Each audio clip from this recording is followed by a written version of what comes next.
Hey guys, welcome back to the channel. Whether you're here to compare apps, learn something new, or just stay updated, you're in the right place. Let's jump straight into it. Alright guys, welcome back to the channel. In today's video, I'm going to guide you through the process of applying for a USA Visit Visa from Australia. Let's get started. First, you'll need to fill out the DS-160 form, which is the Non-Immigrant Visa Application Form.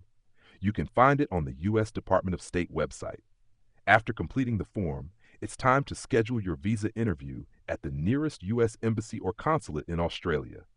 Next, you'll need to pay the visa application fee. Along with the fee, make sure to gather all the necessary supporting documents, including your passport, visa photo, and proof of ties to Australia, like employment records or property ownership. During your interview, the consular officer will ask you about the purpose of your visit and your travel plans. Be sure to provide honest and accurate answers. After your interview, you'll have to wait for your visa to be processed. Once it's ready, you'll be notified when it's available for pickup or delivery. And that's how you apply for a USA Visit Visa from Australia.